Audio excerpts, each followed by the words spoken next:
이날은 곧 예수님께서 부활하신 날 저녁에 제자들이 모여있는 장소에 나타나셨습니다.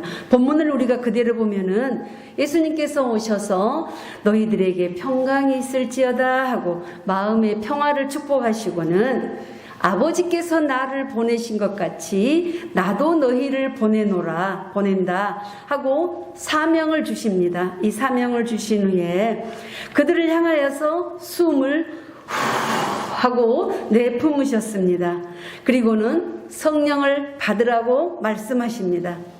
가만히 보면 우리가 말씀 보면 참 뜬금없는 일이잖아요. 십자가에 못 박혀 돌아가신 예수님께서 갑자기 나타나셔서 너희들에게 평강하라, 나를 보내신 것 같이 나도 너희들을 보낸다, 그리고 성령을 받으라 하시니 가만히 보면 참 뜬금없는 상황이고 어떻게 웃기는 상황이 될 수도 있습니다.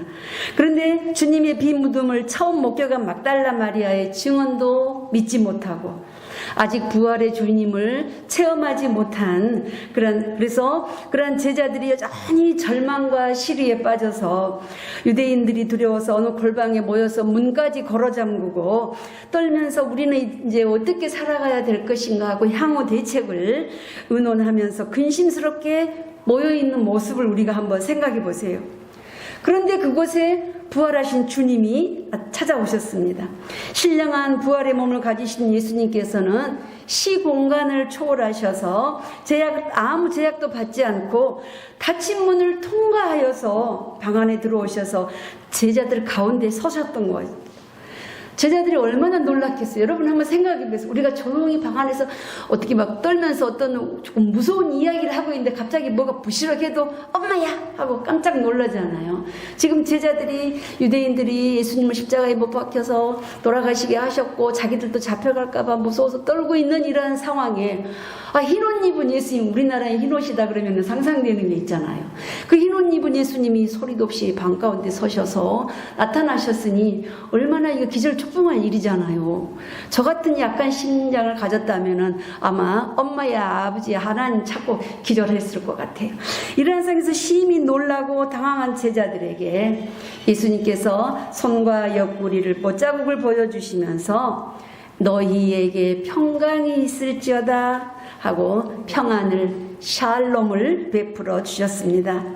그 평안은 십자가 위에서 고통스러운 죽음과 부활을 통해서 비로소 사단의 권세로부터 빼앗은 그러한 것입니다.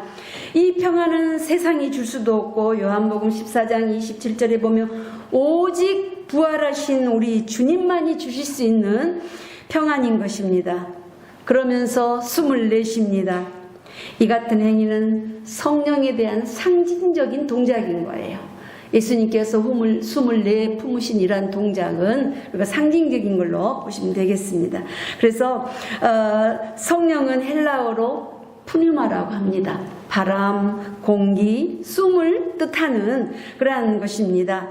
그러므로 예수님의 숨은 곧 성령을 가리키는 것이었으며 이것은 부활 후 50일, 그래서 오순절에 사도행전 2장 1절에 3절에 보면 예루살렘 마가의 다락방에 모였던 제자들에게 급하고 강한 바람 같은 그러한 소리가 함께 임했던 것을 우리가 말씀을 통해서 알고 있습니다. 예수님의 숨은 어떤 것이었습니까? 제자들을 중생시켰고 또 예수님의 숨은 그리스도의 교회를 탄생시키셨고 예수님의 숨은 세계 선교의 능력이 되었으며 오늘을 사는 우리들도 이 예수님의 숨을 받아서 우리가 나 개인의 변화는 물론이요 내가 변함으로 내 이웃과 사회까지도 변화시킬 수 있는 이러한 일들이 일어나고 있는 것입니다. 그래서 예수님의 숨은 첫 번째로 어떤 것인가? 성령은 능력을 주시는 영입니다. 그래서 디모데후서 1장 7절을 한번 보면은 말씀 한번 띄워주시겠습니까? 같이 읽어보겠습니다. 하나님이 우리에게 주신 것은 두려워하는 마음이 아니요 오직 능력과 사랑과 절제하는 마음이니. 아멘. 하나님께서는 우리에게 성령을 선물로 주셨다고 말씀하고 계십니다. 이것이 바로 오순절 역사이며 그렇게 약해서 몰래 문까지 걸어 잠기고 떨면서 숨어 있었다고 볼 수 있겠죠. 그러한 제자들이 능력을 얻었고 그 두려워하던 제자들이 용기를 얻는 변화가 곧 성령 강림의 사실인 것입니다. 그래서 고린도후서 2장 12장 9절에서 10절도 한번 볼까요? 한번 같이 읽어보겠습니다. 내 은혜가 내게 족하도다. 이는 내 능력이 약한 데서 온전하여 주심이라 하신지라. 그러므로 도리어 크게 기뻐함으로 나의 여러 약한 것들에 대하여 자랑하리니 이는 그리스도의 능력이 내게 머물게 하려 함이라. 그러므로 내가 그리스도를 위하여 약한 것들과 능욕과 궁핍과 박해와 곤고를 기뻐하노니 이는 내가 약할 때 강함이라. 아멘. 사도 바울이 들은 예수님의 음성을 보면은 너의 능력이 약한 데서 완전해진다는 진리였습니다. 그래서 바울은 고백하기를 내가 약한 것을 도리어 기뻐한다는 거예요. 내가 약할 때 그리스도의 능력이 곧 성령의 능력이 내게 머물기 때문이라는 것입니다. 여러분 한번 생각해 보세요. 내가 강하다고 기운이 세고 힘이 세다고 하면은 다른 사람의 도움이 많이 필요합니까? 근데 내가 몸이 불편하고 약할 때는 누군가의 도움이 더 많이 필요한 거잖아요. 우리가 그거를 생각해 보면 이 사도 바울은 자신이 약하다고, 내가 많이 약할 때 나를 도와주시는 하나님의 능력은, 성령님의 능력은 그만큼 내 안에서 더 많이 역사하시기 때문에 내가 그것을 기뻐한다는 거예요. 주님이 더 많이 나를 위해서 나 안에서 채워주시기 때문에, 그 많은 분량 채워주시기 때문에 기뻐한다는 것입니다. 그래서 사랑하는 성도 여러분, 예수님의 숨을 우리가 받음으로 인해서 부활의 능력을 우리가 받는다면 이 약함을 강함으로 바꿔주시고 우리의 무능함을 능력으로 바꿔주시는 놀란 힘이 있다는 사실을 꼭 믿으시길 예수님의 이름으로 축복합니다. 아멘. 그렇잖아요. 예수님의 숨은 바로 능력의 숨이요, 즉 다이나마이트와 같은 그런 폭발력이 있는 그러한 숨인 것을 믿으시기 바랍니다. 아멘. 두 번째로 예수님의 숨은 또 어떤 것이 있을까요? 그러면 성령은 우리에게 깨끗하게 하시는 영입니다. 아멘. 사도 바울은 고린도전서 6장 11절 한번 보실까요? 고린도전서 6장 11절에 보면은 말씀 띄워주시겠습니까? 같이 보겠습니다. 너희 중에 이와 같은 자들이 있더니 주 예수 그리스도의 이름과 우리 하나님의 성령 안에서 씻음과 거룩함과 의롭다 하심을 받았느니라. 아멘. 고린도전서 6장에 보면은 우리가 세상을 살면서 지을 수 있는 여러 가지 죄들이 나옵니다. 앞에 본문요 11장 그 11절 전에 보면 많은 죄들이 나오는데, 세상 사람만이 이런 죄를 짓고 사는 것이 아니라 교회 안에서도 하나님을 믿는다고, 예수를 믿는다고 하면서도 이런 죄를 짓고, 이러한 죄를 또 교회 안에서 서로 다툼이 일어나서 세상 법정에 같이 그걸 끌고 가서 송사하는 이러한 문제들을 오늘 성경 말씀에는 안고 있는 거예요. 당시 고린도 교회뿐만이 아니라 오늘날에도, 오늘날을 사는 우리들에게도 이러한 일은 비일비재하게 일어날 수 있습니다.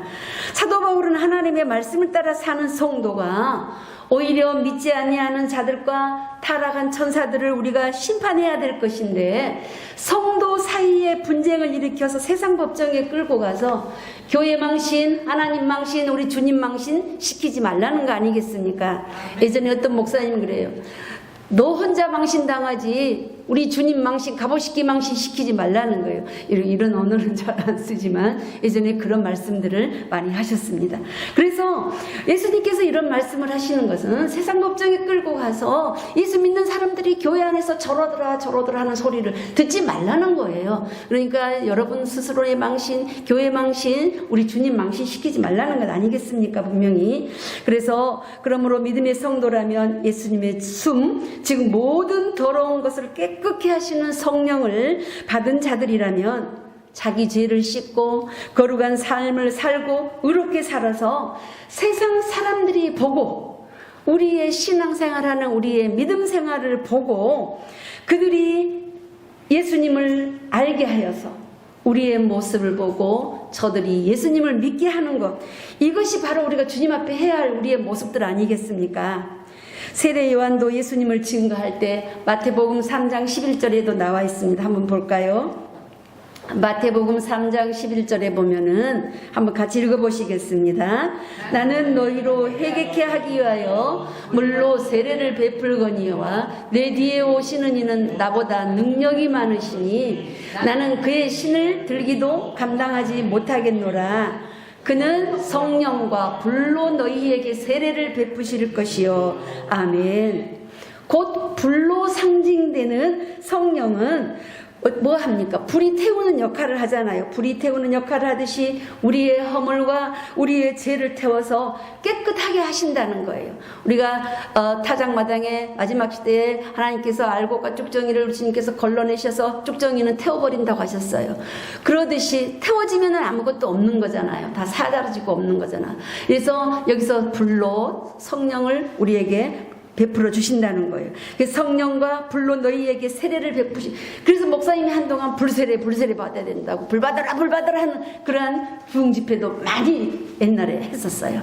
그래서 우리가 이러한 성령을 숨으로 공기로 바람으로 불로 상징한 성령을 보면 저와 여러분이 읽을 때 참으로 알기 쉽고 우리가 이 실감나는 표현 아닙니까? 예수님의 숨, 예수님의 공기는 오히려 오염된 공기를 심령을 깨끗하게 하는 힘이 있고 더러워진 마음을 정화하는 아주 놀라운 약효를 가진 그러한 능력이라고 우리가 볼 수 있겠습니다. 요즘 살면서 우리가 참 많이 답답하잖아요. 얼마나 답답합니까? 세상 되어지는 이 코로나로 인해서도 답답하지요. 이것도 마스크 쓰는 것도 답답한데 거기다 미세먼지까지. 자동차에서 나오는 매연과 각종 유기물들이 분해되면서 발생하는 그러한 메탄가스와 공장을 가동하면서 나오는 대기 오염물질 모든 걸 다 온실가스라고 하잖아요. 제가 이번에 말씀을 준비하면서 도대체 대기 오염물질에 뭐가 들어냈더니 찾아봤더니 대기 오염물질을 아주 위험한 걸 7가지를 구분을 해놨더라고요. 뭐 황산화물, 뭐 질소산화물, 불화수소, 암모니아, 뭐 일산화탄소, 염화수소, 먼지도 거기에 해당되더라고요. 먼지까지도. 그런데 메탄가스도 우리가 지금 생각해 볼 문제예요. 음식물 쓰레기가 부패하면서 나는 가스, 하수에서 나는 그러한 그 폐기물이 썩으면서 발생하는 가스, 또 그것만 있는 것이 아니라 우리들이 오늘날 고기를 좋아하기 때문에 축산물을 하는데도 이 축산물, 소의 방귀도 굉장한 그런 가스를 분출한다는 거예요. 조사해 보면은 그래요. 그래서 오늘날 너무 많은 그런 오염 물질들이 우리가 지금 이 황사 그 현상을 보면은 저 많은 먼지들이 저렇게 와서 깔려 있는데 저 속에 얼마나 많은 오염 물질들이나 세균이나 병균들이 있을까 이런 생각 해보지 않으셨어요? 오늘 아침에도 오면서 보니까 공기가 푸연 거예요. 저 중국에서 시작된 코로나 바이러스, 그쪽에서 날아오는 황사, 공장이 늘어나면서 굴뚝을 통해 나오는 이러한 온갖 위험 요소들, 꼭 중국이 그렇다는 건 아니에요. 이런 것들이 제가 한번 영적으로 생각해 보니까 꼭 사탄의 세력처럼 이게 우리가 쫓아낼 수 있는 것 아니잖아요. 밀어낼 수 있는 것도 아니고 스물스물 밤에 이렇게 이 대기 중에 가라앉아서 꽉 차 있는 모습을 보면서 우리 교회들도 우리의 성도들의 마음속에도 저렇게 들어오는 것이 사탄이 저렇게 그냥 잠자고 있는데 저렇게 가만히 내려앉듯이 우리 심령 속에 이렇게 오지 않을까 하는 생각이 들었습니다. 그러다가 어떻습니까? 공기가 좀 쌀쌀하면서 바람이 좀 부는 그러한 날 대기 오염물질들이 다 날아가고 먼지가 다 날아간다면 하늘을 보면 어떻습니까? 요즘 우리가 그런 하늘을 보면서 감탄하잖아요. 와, 깨끗하다, 깨끗한 하늘, 푸르른 하늘, 저런 푸르른 산 이런 거를 보면은 얼마나 상쾌하고 기분이 좋아집니까? 예수님의 숨으로 오늘 이런 거 한번 다 불어주면 좋겠다 하는 그런 생각이 들었어요. 우리가 죄짓고 살지 아니하도록 예수님이 내 안에 다시 한번 내 앞에 나타나셔서 나를 향해서 한번 숨 한번 훅 불어주신다면 내 안에 온갖 더러운 생각들, 근심, 걱정들, 원망하는 소리, 불평하는 소리, 미워하는 마음, 사랑하지 못한 이런 거 다 소멸되면 사그라드는 얼마나 좋을까 이런 생각을 제가 말씀을 준비하면서 해봤습니다. 여러분들은 어쨌는지 몰라도 우리가 이런 걸 보면서 알게 모르게 우리 속에 우리가 잠식당하고 있는 악한 사탄의 세력들을 우리가 영적으로 민감하게 느껴야 될 줄로 압니다. 제가 우리 집안 모임이 있어서 갔더니 하는 소리들이 그래. 오늘도 우리 그런 말을 하지 않습니까? 이 코로나가 이렇게 지금 보셔서 우리의 입을 다 막고 마스크를 쓰고 이렇게 생활해야 하는 거 우리가 깊이 영적으로 생각해 봐야 된다는 거예요. 근데 한 일부에서 이런 소리들 아직 멀었어. 아직 멀었어. 세상 사람들이 들으면 이거는 좀 오해할 만한 소지의 말씀입니다만은 주의 종들은 성도들을 향해서 그러는지는 모르겠습니다. 더 우리가 이럴 때 낮아지고 우리가 온전히 하나님 앞에 우리의 마음을 회개해야 된다는 주의 종들도 그 소리를 합니다. 성도들도 그 소리를 합니다. 성도들은 또 목회자를 향해서 목사님들이 각성해야 된다는 거예요. 목사님들이 각성해야 되고 아직 더 기도해서 코로나가 더 있다가 목사님들 정말로 꼬꾸라쳐서 무릎 꿇고 기도할 때까지 여기 좀 있어야 된다. 이런 표현들을 제가 듣는 걸 보고 상당히 충격을 받았어요. 여러분들도 행여나 마음속에다 그런 생각 어느 정도 하고 계시죠? 우리가 더 많이 기도해야 되겠다. 하나님 앞에 더 우리가 무릎 꿇어야 되겠다. 이런 생각도 서로가 하시잖아요. 그래서 바울 사도는 로마서 1장 4절에 보면은 성결의 영으로는 죽은 자들 가운데서 부활하사 능력으로 하나님의 아들로 선포되셨으니 곧 우리 주 예수 그리스도시니라 하고 말씀하고 계십니다. 성결의 영이라고 불렀습니다. 깨끗하게 하시는 능력을 가지신 그리스도의 영, 곧 성령인 것입니다. 사랑하는 성도 여러분, 여러분과 저는 이러한 예수님의 숨을 받으시기를 정말로 간절히 축복합니다. 아멘. 성경은 말합니다. 마태복음 23장 26절을 한번 볼까요? 23장 26절 너는 먼저 안을 깨끗이 하라고 말씀하고 계십니다. 바리새인들에게 마음의 더러움을 먼저 제거하라는 거. 교회 와서 자꾸 문제를 일으키고 말들을 하니까 너희 안에 먼저 더러움을 제거하라는 거예요. 내 안에부터, 내 심령부터 한번 철저히 검사를 해보고 내가 하나님 앞에 정말 옳은 심령을 가지고 있는가, 부끄러움은 없는가, 이런 거를 우리가 보아야 될 줄로 압니다. 야고보서 4장 8절에도 보면은 하나님을 가까이 하라, 그리하면 너희를 가까이 하시리라. 죄인들아 손을 깨끗이 하라, 두 마음을 품은 자들아 성결하게 하라 하고 말씀하고 계십니다. 우리의 심령을 정결하게 하라는 것입니다. 예수님의 숨은 성결의 영입니다. 아멘. 죄를 씻는 영입니다. 아멘. 깨끗하게 하시는 영입니다. 아멘. 이러한 예수님의 숨을 받아서 우리가 우리의 심령이 깨끗하게 정화된다면 하나님 보시기에 얼마나 아름다운 모습이겠습니까? 아멘. 세 번째로 예수님의 숨은 내 곁에서 나를 위로하고 격려해 주시는 성령이십니다. 요한복음 14장 16절 한번 볼까요? 요한복음 14장 16절 말씀 한번 띄워주세요. 같이 보겠습니다. 내가 아버지께 구하겠으니 그가 또 다른 보혜사를 너희에게 주사 영원토록 너희와 함께 있게 하리니. 아멘. 예수님께서 친히 아버지께 기도하고 또 구하겠으니 그가 또 다른 보혜사를 너희에게 주사 영원토록 너희와 함께 있게 하겠다고 약속해 주셨습니다. 예수님께서 친히 아버지께 기도하고 요청해서 연약한 우리를 도와주실 보혜사 성령님을 보내주시겠다고 약속하신 것입니다. 보혜사는 헬라어로 파라크레토스라고 합니다. 파라크레토스인데 옛날 그리스도의 법정 변호인이었다고 합니다. 법정에서 우리를 위해서 그 죄인들을 위해서 변호해주고 조력해주고 위로자가 되고 중보해준 그러한 사람이었다고 합니다. 요즘의 변호사처럼 돈을 받고 일하는 전문직이 아니라 파라크레토스는 대부분 피고의 친구였다고 합니다. 당시에. 그래서 죄인을 변호하면은 함께 자기가 죄인으로 몰릴 수도 있는 상황이에요.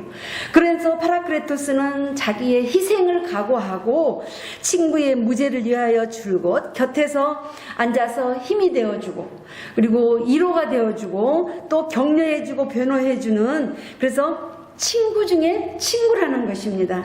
바로 우리 예수님께서 십자가에 피 흘려 죽으셨다가 살아나셔서 하나님께 간구하셔서 기도하는 저와 여러분에게 이러한 친구를 붙여주시겠다고 약속하신 파라크레토스가 바로 보혜사 성령인 것이며 이것이 바로 예수님의 숨인 것입니다. 예수님께서는 당신을 보고 기뻐하는 제자들에게 21절 다시 한번 평강의 메시지를 전하면서 제자 파송의 말씀을 하십니다. 아버지께서 나를 보내신 것 같이 나도 너희를 보낸다. 그래서 제자들은 보냄받은 자, 즉 곧 사도의 직분을 맡았던 것입니다. 예수님께서 잡혀가시고 아무 힘도 없고 십자가에 못 박혀 돌아가시자 제자들이 어떻게 했습니까? 많이 실망했겠죠. 예수님을 따라다니면 뭔가 생길 줄 알았는데, 뭔가 될 줄 알았는데, 뭔가 한 자리 찰 줄 알았는데 이렇게 무능하게 십자가에 돌아가신 것 같은 그 모습을 보면서 실망하였을 텐데, 그리고 그들은 삶에서 또 절망하였을 수도 있겠지요. 그렇기 때문에 골방에 들어가서 문까지 걸어 잠그고 두려움에 떨면서 근심하고 있었지만 예수님께서는 23절에 말씀하십니다. 그러한 제자들을 향하여서 너희가 누구의 죄든지 사하면 사하여질 것이요 누구의 죄든지 그대로 두면 그대로 되리라 하고 말하고 계십니다. 제자들은 살아나신 예수님을 보면서 많이 놀라기도 했지만은 아마도 예수님께서 살아계실 때 하셨던 말씀을 기억했을 것 같아요. 생각나지 않았겠어요? 우리도 지나간 일들 누구 모여서 무슨 말하면 다 기억들 하잖아요. 그래서 요한복음 14장 1절에 보면은 요한복음 14장 1절 한번 볼까요? 너희는 마음에 근심하지 말라. 하나님을 믿으니 또 나를 믿으라 하시면서 14장 6절에 보면은 내가 곧 길이요 진리요 생명이다고 말씀하고 계십니다. 예수님께서는 제자들에게 죄를 사하기도 하고 그대로 두기도 하는 권세를 주셨습니다. 예수님은 지금 두려워서 떨고 있었던 그 골방에 예수님이 나타나셔서 이런 말씀을 해주시면서 너희들에게 죄를 면할 수 있는 면죄권을 주시겠다는 거 아니겠습니까? 그래서 마태복음 28장 18절에서 20절 우리가 말씀을 한번 돌아가서 살펴본다면 마태복음 28장 18절에서 20절을 한번 보실까요? 예수께서 나와 말씀하여 이르시되 하늘과 땅의 모든 권세를 내게 주셨으니 그러므로 너희는 가서 모든 민족을 제자로 삼아 아버지와 아들과 성령의 이름으로 세례를 베풀고 내가 너희에게 분부한 모든 것을 가르쳐 지키게 하라. 볼지어다 내가 세상 끝날까지 너희와 항상 함께 있으리라 하시니라. 아멘. 예수님께서만이 길이요 진리요 생명이라고 말씀하셨는데 그러면서 우리에게 말씀하신 마태복음 28장 18절 20절에는 예수님께서 마지막 승천하시기 전에 이 땅에서 우리에게 주신 위임 명령이에요. 예수님의 위임 명령인데 두 가지 약속을 해주셨습니다. 하늘로부터 받은 하나님께로부터 받은 부여받은 그 권세를 우리에게도 주시겠다는 거예요. 예수님께서 하늘과 땅의 모든 권세가 내게 있다. 나도 이런 권세를 너희에게 주겠다는 거 아니겠습니까? 또 한 가지는 세상 끝날까지 너희와 항상 일시적이 아니에요. 항상 함께 있을 것이라고 약속해 주신 거예요. 하늘과 땅의 권세를 주고 내가 너희와 세상 끝날까지 항상 함께 있겠다는 두 가지 약속을 해 주셨습니다. 그리고 네 가지의 사명을 부여해 주십니다. 어떤 사명입니까? 너희는 어떻게 하라는 거예요? 가라는 거예요. 너희는 가서 모든 민족을 세상 속에 나가서 모든 민족을 어떻게 하라는 겁니까? 제자 삼으라는 거예요. 제자를 삼고 아버지와 아들과 성령의 이름으로 뭐 하라 그랬어요? 세례를 베풀라 그랬어요. 세례는 물이 잠긴 거잖아요. 나의 지나간 허물 과거를 다 죄를 씻고 이제는 주님 앞에 새로운 모습으로 제가 변화된 모습으로 살겠습니다. 주님의 자녀로 살겠습니다 하는 표시 아닙니까? 세례를 베풀고 내가 너희의 분부한 것을 성경 66권 말씀을 따라서 해주셨던 그러한 모든 것들을 가르쳐서 지키게 하라는 거예요. 아멘. 가르쳐서 지키게 하라는 겁니다. 내 자녀들에게는 물론이요 나의 이웃들에게 가장 소중한 나의 가족들에게 가르쳐야 됩니다. 여러분, 우리만 알고 있어서 될 일이 아니잖아요. 하나님께서, 예수님께서 승천하시기 전에 우리에게 두 약속을 주셨다 그랬죠. 하늘과 땅에 권세를 주셨으니, 그리고 세상 끝날까지 너희와 항상 함께 있겠다고 하신 그 두 가지 약속을 여러분 꼭 기억하시기 바랍니다. 그리고 사명 우리에게도 주셨습니다. 너희들은 가라. 세상을 향해서 가라. 가서 저들을 제자 삼아라. 제자 삼아서 세례를 베풀어 줘라. 세례를 베풀어 주고 어떻게 하십니까? 말씀을 저들에게 가르쳐 지키게 하라는 거예요. 그래서 하나님이 자녀 삼아서 천국까지 같이 가자는 거 아니겠습니까? 우리에게 이런 사명을 주신 줄 반드시 믿으시기 바랍니다. 성령의 인격을 통하여서 증거되는 사도의 복음 속에는 영원한 생명, 영생, 영원한 멸망, 영멸의 도가 깃들어 있습니다. 에레미야 21장 8절에 보면은 분명히 말씀하고 계십니다. 우리 앞에 생명의 길과 사망의 길이 놓여 있다고 말씀하고 계십니다. 이러한 복음의 영권은 당시 제자들인 사도들에게뿐만이 아니라 오늘날 성령의 역사를 힘입어서 복음을 증거하는 또 모든 전도자들, 즉 저와 여러분이 동일하게 가지는 것인 줄 믿으시기 바랍니다. 모든 전도자들, 즉 저와 여러분이 저와 여러분이 동일하게 이것을 받으실 줄로 믿으세요. 믿으셔요. 이런 믿음이 있어야 우리가 이 땅에서 신앙생활을 할 수 있습니다. 예수님께서 친히 부활의 증거자로 제자들에게 오신 이유는 골방에 들어앉아서 예수님이 살아나셨다고 좋아서 자기네들끼리 기뻐하고 거기서 만족하는 것으로 끝나게 하심이 아니었어요. 그래서 그 기쁨을 안고 평안함과 확신 속에서 예수님께서 샬롬하고 말씀하셨잖아요. 평안하라. 너희에게 평안을 빌어줬잖아요. 이런 확신 속에서 담대하게 이 골방을 박차고 나가서 어떻게 하라는 겁니까? 예루살렘과 온 유대와 사마리아와 땅끝까지 이르러서 증인이 되도록 하기 위함이신 것입니다. 여러분 너무너무 잘 알잖아요. 우리가 이 말씀은 제자들이 두려워서 떨고 있다가 예수님 만났다고 아이 좋아라 아이 좋아라 하고 거기에만 있었으면 오늘날 이런 우리가 신앙생활 할 수 있는 일이 이런 생겼겠습니까? 예수님께서는 오셔서 평안을 빌어주시면서 강하고 담대하게 나가서 이 숨을 불어넣어주면서 성령함을 주셨습니다. 오늘날 우리가 복음 전하는 것도 마찬가지입니다. 예수님 앞에 가까이, 교회 앞에 가까이 나와야 이러한 숨을, 성령을 부여받을 수가 있는 것입니다. 교회 밖에서는 안 돼요. 도마가 그 자리에 없었잖아요. 예수님이 나타나신 그 자리에 도마가 없었어. 그래서 우리 예수님 봤다 자랑하잖아요. 그런데 나는 못 믿어. 그랬어요. 왜? 도마는 그 자리에 없었거든요. 그래서 나중에 예수님 만났을 때 손에 창에 못자국, 옆구리에 창자국 다 보여줬을 때 그제서야 믿었지 않습니까?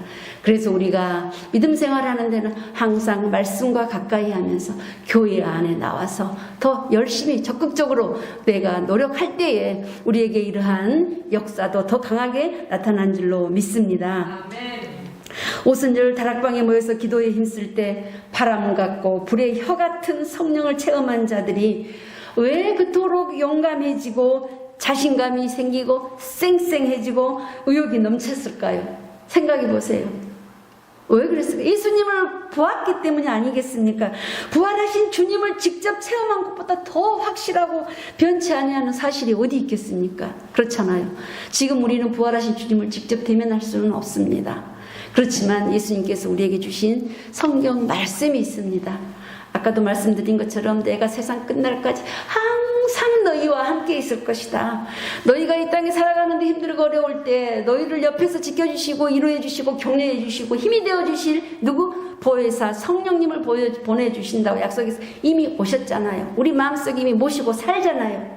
그러면 우리가 담대함을 소유할 수 있잖아요. 우리가 그 보혜사 성령님과 함께 누릴 수 있잖아요. 아멘. 그래서 부활하신 주님을 직접 체험하는 이보다 더 큰 확신과 이러한 큰 소망이 어디 있겠습니까? 말씀을 통해서 여러분 그러한 체험을 꼭 하시기 바랍니다. 바로 파라크레토스 곧 위로하고 힘이 되는 친구 같은 보혜사 성령님을 제자들의 인도자요 함께할 반려자로 주셨기 때문에 제자들이 강하고 담대하게 문을 박차고 나가서 복음을 증거하다가 마지막에 순교할 수 있는 그러한 자리에 가지 않았겠습니까? 오늘 우리는 예수 믿는다고 하면서 나만 믿는 게 아니라 움츠러들어 있는 것이 아니라 이 복음의 확신을 가지고 있다면 여러분도 이러한 담대함을 가지시기를 바랍니다. 아멘. 사랑하는 성도 여러분, 부활의 주님을 만난 그곳에는 새로운 소망과 기쁨과 평안이 있습니다. 더불어서 주님께 부여받은 새로운 임무가 우리에게 있습니다. 새 출발의 장이 열리는 것입니다.